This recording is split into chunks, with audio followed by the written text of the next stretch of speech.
जो कर्नाटक हिजाब मामला सुप्रीम कोर्ट में सुनवाई हुआ है और हम उम्मीद के जो जो हमें उम्मीद थी कि यकीनन फ़ैसला जो है हिजाब के फ़ेवर में आएगा।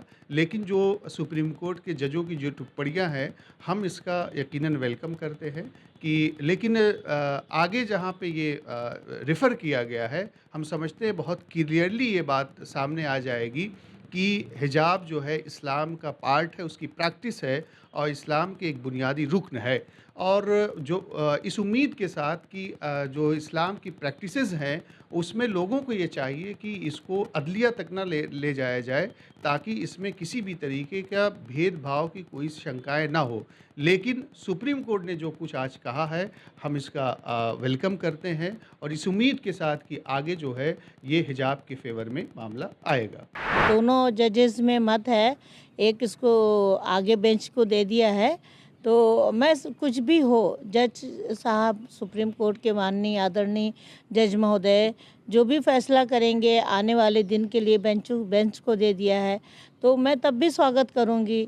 और मैं तो यही कहूंगी कि चाहे स्कूल हो, चाहे बच्चों के अभिभावक हों, पेरेंट्स हों, चाहे और लोग हों, बच्चों की पढ़ाई किसी तरह से भी रुकनी नहीं चाहिए। और किसी भी चीज़ की रुकावट आती है तो उसका कोई आपस में बैठ करके हल निकाल लिया जा सकता है। लेकिन स्कूल वाले या बच्चे या बच्चों के गार्जियन या और लोग बच्चों की शिक्षा को रोक नहीं लगा सकते हैं। ये एक संवैधानिक अधिकार है, राइट टू एजुकेशन का है। तो मैं समझती हूँ कि पढ़ाई सबसे ज़्यादा ज़रूरी, शिक्षा सबसे ज़्यादा ज़रूरी है।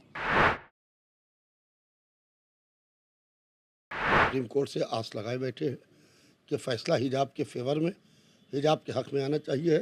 देखिए, अगर से जहाँ तक हिजाब और पर्दे का सवाल है, तो हीरा भी पत्थर है और एक पत्थर जो सड़क पर पड़ा रहता है वो भी पत्थर है।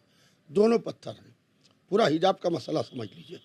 एक पत्थर सड़क पर पड़ा रहता है जो पैर की ठोकर में आता है, एक पत्थर बैंक के लॉकर्स में होता है। वो जो पत्थर बैंक के लॉकर्स में होता है उसकी हिफाजत की जाती है। तो मज़हब इस्लाम ने या हर धर्म ने इस्लाम के अलावा भी औरत को जो है वो डायमंड समझा है, इसलिए हिजाब में रहने का हुक्म दिया है। अपने मुल्क के कॉन्स्टिट्यूशन के आर्टिकल 25 में भी और 21 में भी, जिसमें कि right to life and personal liberty का तस्करा है, उसके तहत भी तमाम शहरियों को इस बात का हक़ है कि वो अपने हिसाब से अपने मज़हब को फॉलो करें और उसी के साथ साथ अपने मुल्क का जो कस्टम है, जो ट्रेडिशन है, उसको देखते हुए भी बच्चियों को अपने सर को कवर करने से नहीं रोकना चाहिए। क्योंकि अगर बच्ची एक कोई मॉडेस्टली ड्रेसअप हो करके स्कूल जा रही है तो उसमें किसी को क्या एतराज़ हो सकता है। आर्टिकल 15 में भी अगर आप देखें तो उसमें भी इस बात का तस्करा किया गया है कि किस तरीके से औरतों की मॉडेस्टी का ख़्याल हर वक्त रखना चाहिए। लिहाजा इन तमाम बातों को मद्देनज़र रखते हुए हम लोगों की राय यही है कि हिजाब जो है is an essential part of Islam. धार्मिक मामलों में इंटरफेयर नहीं करना चाहिए। इस तरह की जो अपीलें हैं, उनको सिरे से खारिज करना चाहिए, क्योंकि कोर्ट की अगर पेंडेंसी हम देखें, तो वो बहुत ज़्यादा है। कोर्ट को कहना चाहिए सरकार को साफ तौर से कि ऐसे लोग जो इस तरह की अपील डालते हैं, उनको कोई ना कोई पनिशमेंट होना चाहिए, क्योंकि हमारे पास ऑलरेडी बर्डन बहुत ज़्यादा है, बहुत ज़्यादा काम है। 3.5 करोड़ मामले पेंडिंग हैं, तो हम उनको देखें या इनको देखें? और वो इतने महत्वपूर्ण मामलात हैं।